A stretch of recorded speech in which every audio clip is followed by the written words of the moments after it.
तो चलिए बुलेटिन को आगे बढ़ाते हैं। मैं हूं आपके साथ शिवम दत्त मेहता और हमारे स्पोर्ट्स एडिटर यश कौशिक भी हमारे साथ इस वक्त मौजूद हैं। एनालिसिस करते हैं, काफी अच्छा समझाते हैं कि क्या कुछ हो रहा है खेल के मैदान में। और खेल के मैदान में कभी भी खेल हो जाता है, बिल्कुल खेल हो जाता है। जैसा कि अभी हम सबको पता है कि T20 एशिया कप शुरू हो चुका है। बिल्कुल, T20 एशिया कप 2025 का आगाज हो चुका है। टूर्नामेंट का पहला मुकाबला अफगानिस्तान और हांगकांग के बीच खेला गया। अफगानिस्तान के ऑलराउंडर अजमतुल्ला ओमर ज़ईक ने हांगकांग के खिलाफ ओपनिंग मैच में बड़ा रिकॉर्ड बनाया। बहुत बड़ा बिल्कुल सही बोला आपने। बहुत जल्दी रन बनाए और इतनी जल्दी बनाए, 21 गेंदों में 53 रन बना डाले। मतलब ये तो रिकॉर्ड बन गया। बिल्कुल रिकॉर्ड। उन्होंने फास्टेस्ट T20 अपनी 50 मारी अफगानिस्तान की तरफ से, जो कि रिकॉर्ड पिछले 15 साल में कभी नहीं टूटा था। उन्होंने कल तोड़ दिया वो वहां पे। तो हांगकांग को बड़ा बुरा लगा। बिल्कुल, हांगकांग को क्या हो गया, ये तो धोखा हो गया।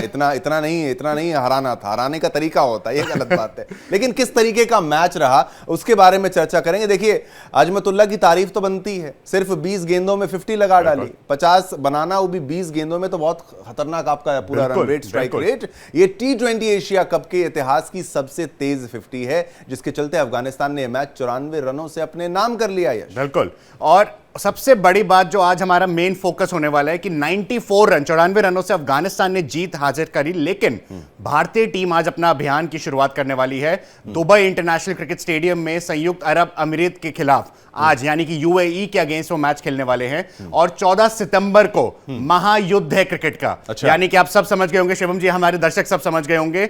महायुद्ध से मतलब कि 14 सितंबर, आज से 4 दिन बाद भारत बनाम पाकिस्तान होने वाला है दुबई के स्टेडियम में। यानी 14 सितंबर को पाकिस्तान हारने वाला है। मतलब मैं तो बिल्कुल यही कहूंगा, स्टैट्स यही कहते हैं, इतिहास यही गवाह है उस चीज का। वो तो अब साबित भी हो जाएगा उस दिन। लेकिन ये बेहद शानदार रहने वाला है। अगर इस कप की बात करें, एशिया का किंग कौन होगा ये तो आने वाला वक्त बताएगा। लेकिन जैसे दो बातें हमने यहाँ पर, भारत की, पाकिस्तान की बात, और ये तमाम चीजें तो हम डिस्कस करेंगे। लेकिन जो अफगानिस्तान ने शुरुआत कर डाली, तो उन्होंने एक ऐसा बेंचमार्क, एक ऐसा स्टैंडर्ड सेट कर दिया कि भाई अगर आप आओ तो पूरी तैयारी के साथ आओ, नहीं तो मैं 20 बॉलों में 50 रन बना दूंगा, फिर बाद में रोना नहीं है आपको, है ना। हाँ यश, अफगानिस्तान ने बहुत बढ़िया स्टार्ट करी। और सबसे बड़ी बात जो क्रिकेट को फॉलो करते हैं वो समझेंगे, उनकी नेट रन रेट। उन्होंने 94 रन से हरा के 4.70 की नेट रन रेट ले ली पहले मैच में। यानी कि दो ग्रुप से, हमने जैसे कल आपको एशिया किंग कॉन के एपिसोड 2 में बताया था, 2 पूल है, दोनों ही पूल से 2-2 टीम ही क्वालिफाई करेंगी। और ये हमेशा होता है जब क्लोज मैचेस होते हैं, तो नेट रन रेट के हिसाब से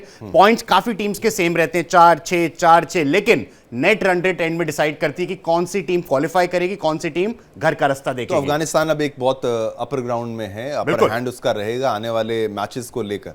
अफगानिस्तान के ऊपर बहुत बड़ा एक जो रिस्पॉन्सिबिलिटी थी, राशिद खान उनके कप्तान हैं, उन्होंने डे 1 पे वो दिखा दिया कि हमारी टीम वो यंगस्टर्स नहीं है, वो युवाओं से भरी भी नहीं है। हमने पिछले एक दशक में जितनी मेहनत करी है, 2005 से 25, 2015 से 25 तक, हम वो जानते हैं कि हमारा वो रिजल्ट, हमारे को एक ट्रॉफी चाहिए। उन्होंने वो वर्ल्ड कप और चैंपियंस ट्रॉफी दोनों में दिखाया कि हम सेमीफाइनल तक भी पहुंच सकते हैं। और ऑस्ट्रेलिया जैसी टीम को बाहर करके वो बहुत बड़ा रिकॉर्ड बनाया था उन्होंने। अफगानिस्तान की तारीफ करना बनता है, लेकिन दर्शकों को यह भी पता होगा, जिनको नहीं भी पता, कि भाई अफगानिस्तान के जो लोग हैं और अफगानिस्तान की जो टीम है, उनको पाकिस्तान पसंद नहीं है। बिल्कुल नहीं, पाकिस्तान अच्छा नहीं लगता। ऐसा हाल हो जाता है कि स्टेडियम में गदर हो जाएगा, कुछ भी हो जाएगा, स्टेडियम में मारपीट की नौबत आ जाती है। तो पाकिस्तानियों को देख के ऐसा गुस्सा आता है अफगानियों को, वो भी मैच में हमें देखने को मिलेगा आगे भी आने वाले दिनों में। यश, मुझे लगता है ये पॉलिटिकली भी और क्रिकेट को, अगर दोनों को एक बार हम सेंटर में रख के देखें, तो अफगानिस्तान और पाकिस्तान, पहली बात ये दोनों अलग अलग ग्रुप्स में है। क्योंकि अफगानिस्तान का जो ग्रुप ए का मैच हुआ था, आज इंडिया का मैच, और पाकिस्तान और इंडिया एक ही ग्रुप में है। तो उसको मद्देनजर रखते हुए मुझे ऐसा लगता है कि जो भारत पाकिस्तान का मैच है, वो एक कहीं ना कहीं डिसाइडर होगा कि भारत और पाकिस्तान में से 4 में से सबसे टॉप पे कौन फिनिश करेगा। क्योंकि अफगानिस्तान ने इतनी अच्छी शुरुआत कर दी है, मुझे ऐसा लगता है ग्रुप ए में वो टॉप 2 में तो अपनी जगह पक्के पहले मैच की परफॉर्मेंस के बाद ही कर चुके हैं। लेकिन फिर हांगकांग उतनी शानदार टीम है क्या, या नहीं? बहुत बडिंग स्टेज पे है, ग्रोइंग स्टेज पे है, उतना अभी जरूरत है हांगकांग की टीम का भी। थोड़ा सा आप ये बताएं कंपैरेटिवली अफगानिस्तान, क्योंकि वो भारत को देखते हैं, पाकिस्तान को देखते हैं, उन्होंने भी बेंचमार्क अपना बढ़ा के रखा हुआ है, उनको इंटरनेशनल स्टैंडर्ड पर बहुत अच्छा परफॉर्म करना है। लेकिन हांगकांग का क्या हो गया? आप हांगकांग का इससे बेटर मैं बताऊं, हांगकांग के कप्तान ने कल पोस्ट मैच प्रेजेंटेशन में, यासिर मुर्तजा, उन्होंने खुद बोला कि हमारे लिए बहुत प्राउड मोमेंट है कि हम एशिया कप में टॉप टीम्स के साथ खेल रहे हैं, क्योंकि हमने कल भी शो में बताया था पहली बार एशिया कप 8 टीम्स के साथ हो रहा है, नहीं तो हमेशा 6-5 के साथ होता था। 8 टीम्स, और जो जूनियर लेवल की एसोसिएट टीम्स इनको कहा जाता है क्रिकेट में, उन्होंने क्वालिफाई करा है। जैसे कि हांगकांग, जैसे कि यूएई, खुद होस्टिंग देश जो है, वो दोनों एसोसिएट टीम्स में आते थे। हांगकांग के कप्तान ने कल खुद एडमिट किया कि मेरे लिए बहुत प्राउड मोमेंट है, हमने खेला, लेकिन हमने बहुत गलतियों से सीख भी ली है हमने कल के मैच में। यानी ये एक लर्निंग फेज है इन टीम्स की अगर बात की जाए, और ये आपने बहुत अच्छा बताया, ये क्रिकेट का एक तरीके से विस्तार है। बिल्कुल, क्रिकेट हर जगह, मतलब बाकी आप देख लीजिए, आप सॉकर की बात कर लीजिए, आप अमेरिकन रग्बी फुटबॉल की बात कर लीजिए, फुटबॉल एक ऐसा खेल है जिसकी पहुंच बहुत ज्यादा बड़ी मानी जाती है, लेकिन अब शायद धीरे धीरे क्रिकेट इज टेकिंग ओवर, है ना। क्रिकेट जो है वो अपने जड़ों को और मजबूत करता हुआ जा रहा है, क्योंकि सबको ही लगता था कि फुटबॉल एक सॉकर एक इंटरनेशनल स्पोर्ट है, लेकिन क्रिकेट में जैसे कि एशिया कप में अगर हम देखें, हमारे पास सिर्फ यूएई और ओमान भी है, हमारे पास यूएई, ओमान, हमारे पास हांगकांग है। ये ऐसी टीम्स है, अगर वो इतने बड़े बड़े लेवल की टीम्स के साथ खेल रहे हैं, श्रीलंका, पाकिस्तान, बांग्लादेश, इंडिया, तो उनको वो हौसला मिलता है कि हाँ, हम किसी से कम नहीं है। जैसे जिम्बाब्वे एक टाइम पर, आयरलैंड एक टाइम पे उठ के आए हैं, हम भी अगले 2-3 साल में, अगले world cup 50 over world cup तक हम उस लेवल तक आ सकते हैं। बिल्कुल, आप एग्जाम आप देने बैठेंगे, आप एग्जाम में पास होते हैं या फेल होते हैं या स्कोर आपका कम आता है, लेकिन कम से कम आपको एंट्रेंस एग्जाम जो है वो बिल्कुल ऐसे ही समझिए, आपको एग्जाम्स देने, आपको टेस्ट देने। अब ये हांगकांग के लिए एक लर्निंग फेज होगा, और बाकी जो बडिंग टीम्स जिसको हम कहते हैं, हालांकि बडिंग कुछ नहीं होता, सब लोग बहुत अच्छे से प्रिपेयर होते हैं, टैलेंटेड होते हैं, और ये जो जितनी बड़ी टीम है ज्यादा एक्सपीरियंस्ड होती है, लेकिन ग्रोथ ऐसे ही होगी, जितने मैचेस होंगे हम चाहेंगे कि हांगकांग भी सुधार करता हुआ आगे नजर आएगा। अब भारतीय टीम आज अपने अभियान की शुरुआत करेगी, जैसा कि हमने बताया, दुबई इंटरनेशनल क्रिकेट स्टेडियम में संयुक्त अरब अमीरात के खिलाफ आज मैच खेला जाएगा, जबकि 14 सितंबर को दुबई के मैदान पर जो भारत का मुकाबला जो है वो पाकिस्तान से होने वाला है। ये तैयारी पाकिस्तान के लिए ज्यादा हो रही है या फिर आज के मैच से बिल्कुल हो गया, स्टार्टिंग है, आप ही समझिए। सबसे बड़ी बात, क्योंकि पूरा एशिया कप 2 स्टेडियम में खेला जाएगा, एक स्टेडियम जिसमें शेख ज़ायद स्टेडियम अबू धाबी में कल हो चुका पहला मैच, आज दूसरे स्टेडियम में पहला मैच खेला जाएगा, यानी कि दुबई इंटरनेशनल स्टेडियम में। अबू धाबी की पिच हमेशा बोली जाती है हाई स्कोरिंग, जैसा हमने देखा अफगानिस्तान ने 180 से ऊपर रन मारे पहले बल्लेबाजी करते हुए।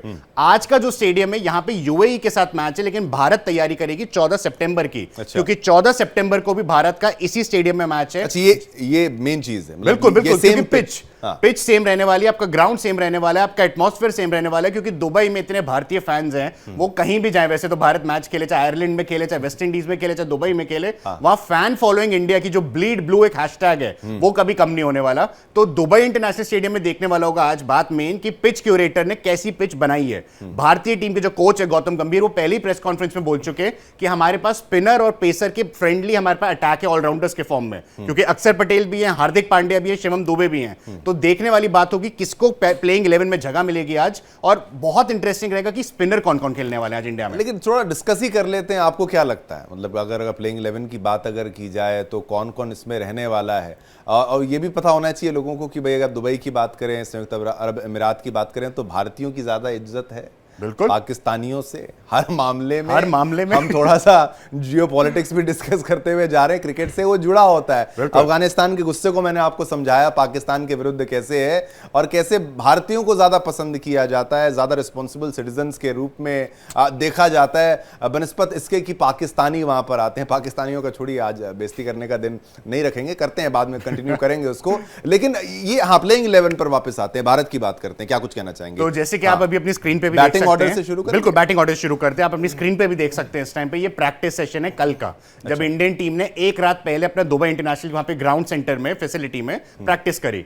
तो इसमें एक चीज तो क्लियर दिख रही है, जो बैटिंग कॉम्बिनेशन ओपनिंग में दिख रहा है वो अभिषेक शर्मा और शुभमन गिल का ही दिख रहा है, क्योंकि lefty righty perfect opening combination. अनुभवी कप्तान, वाइस कप्तान है शुभमन गिल, और अभिषेक शर्मा उभरते सितारे हैं भारतीय क्रिकेट के। ओपनिंग कौन करेगा? अभिषेक शर्मा, शुभमन गिल ओपनर्स। अच्छा, अगर इसके नीचे बात करें तो मुझे लगता है तीसरे पोजीशन पे खुद कप्तान सूर्य कुमार यादव आएंगे, क्योंकि उनके पास वो अनुभव भी है कि अगर जल्दी विकेट गिरे तो मैं एक एंकर का रोल प्ले कर सकता हूं, टिक के खेल सकता हूं। अगर जल्दी विकेट नहीं गिरे तो एंड में आके 5 बॉल में 20 रन भी मार सकता हूं कि अगर हिटिंग करने की जरूरत है। स्काई इज द लिमिट कहते हैं। Sky is the limit for Surya Kumar Yadav, ये सही कहा आपने। वो स्काई है, वो स्काई कुछ भी कर देते हैं। उनकी परफॉर्मेंस मतलब उसका भी कोई जवाब नहीं है। मतलब सबसे टॉप प्लेयर्स में अगर नाम लिया जाए तो स्काई का नाम जो है 100% लिया जाता है। यश, थोड़ा सा उनके बारे में कि भाई उनके लिए कितना चैलेंजिंग रहेगा। सूर्य कुमार यादव के लिए चैलेंजिंग रहेगा बतौर कप्तान, क्योंकि T20 world cup defending champions India team जब वेस्ट इंडीज में साउथ अफ्रीका को फाइनल हराया था, उस टाइम भारतीय कप्तान थे रोहित शर्मा और विराट कोहली वाइस कैप्टन।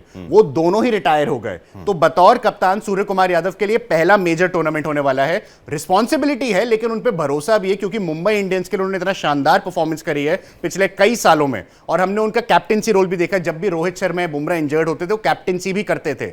और उनके अंडर है यंग ब्रिगेड है इंडियन टीम की। जितने खिलाड़ी उसमें सिर्फ एक हार्दिक पांड्या और जसप्रीत बुमराह को मैं बोलूंगा कि उनको बहुत एक्सपीरियंस है अंतरराष्ट्रीय क्रिकेट का, बाकी सब एकदम यंग हैं। तो उनमें दिखता है वो जुनून दिखता है सूर्य कुमार यादव में कि मुझे सारे 11 खिलाड़ियों जो 4 बाहर बैठे हैं सबको एक साथ लेके चलना है, किसी एक को भी अकेले नहीं छोड़ना। ये MS धोनी, रोहित शर्मा, विराट कोहली, इन सबकी कप्तानी का परफेक्ट एक यंग ब्रेन के साथ मिक्सचर है उनके अंदर। यानी कि अब जो यंग ब्लड है, जो यंग क्रिकेटर्स जो अब आपको उनकी टीम को संभालना, एक होता है कि एक इंडिविजुअल परफॉर्मेंस, यानी मान लीजिए आप या मैं इंडिविजुअली हम क्रिकेट खेलते हैं तो हम थोड़ा सा हमारा फोकस होता है यार रन बनाना है, हमको अच्छे स्कोर करना है, ये करना है। लेकिन जब आप कैप्टनसी करते हैं तो चाहे आप बल्ला हाथ में पकड़ के वहां पर खड़े हुए हैं ऐसे, लेकिन आपके दिमाग में चल रहा है यार इतना नहीं बनाया तो फिर अगला कौन सा व्यक्ति आएगा, अगला किसको बैटिंग में हमें यहाँ पर लगाना है, फिर बॉलिंग किस तरीके से सेट करनी है, फील्डिंग कैसे, और फिर जवाबदेही। यहां पर तो अगर गलती हो गई तो फिर रोहित शर्मा के साथ तो क्या कुछ नहीं कह देते थे लोग कि भाई यानी इसने गलत कर दिया, इसने वैसा कर दिया। लेकिन रोहित शर्मा से भी सीखना चाहिए कि भाई किस तरीके से कैप्टनसी होती है। अगेंस्ट ऑल ऑड्स उन्होंने किस कदर जो है टीम को आगे वो लेके गए। इसमें ना शिवम जी हमारे को मेन चीज समझनी है, एशिया कप इतना एक वो कॉम्पिटिटिव टूर्नामेंट है, सब यंग खिलाड़ियों को अपॉर्चुनिटी मिल रही है कि आईसीसी का क्रिकेट वर्ल्ड कप है अगले साल T20 इंडिया श्रीलंका में, उससे पहले ये बेस्ट प्रैक्टिस हो सकती है उन खिलाड़ियों के लिए कि ट्रॉफी तो जीते ही जीते, क्योंकि नंबर 1 कंटेंडर बन के इंडिया उतरी इस टूर्नामेंट में, लेकिन पाकिस्तान के मैच पे नजर रहेगी हम सबकी। वो बहुत इंपॉर्टेंट मैच रहने वाला है, तो यंगस्टर्स को बहुत ज्यादा मेंटल प्रेशर जो होता है वो झेलने की आदत आने वाली है इस मैच के बाद। मतलब थोड़ा सा परफॉर्मेंस आपको रखना पड़ेगा। अच्छा, वो जब पाकिस्तान के साथ मैच आता है तो थोड़ा सा ज्यादा उसको देखने के लिए भी ज्यादा लोग बैठते हैं। उसमें आपके हर मूवमेंट को एनालाइज किया जाता है। एक्सपर्ट्स जैसे यश हैं वो आएंगे बताएंगे नहीं इसने गलत किया, इसने ये सही किया। लेकिन चलिए पाकिस्तान की टीम के बारे में बैटिंग ऑर्डर से शुरुआत करते हैं। अगर पाकिस्तान की बात करें, सबसे बड़ा झटका जो पाकिस्तान की आवाम को ऑलरेडी लग चुका है पीसीबी की तरफ से, बाबर आजम और मोहम्मद रिजवान।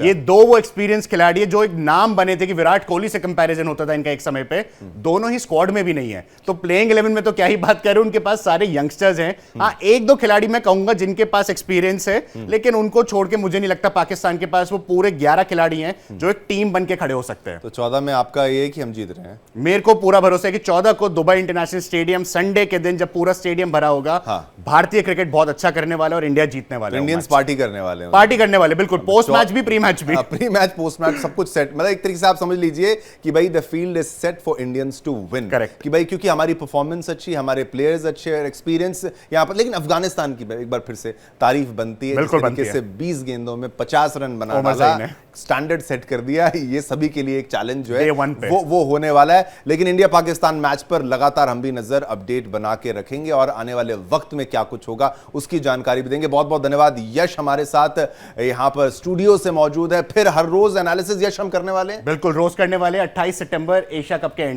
एंड तक करेंगे। उसके बाद भी आपको बताएंगे क्या कुछ इसमें हो रहा है। बहुत बहुत धन्यवाद।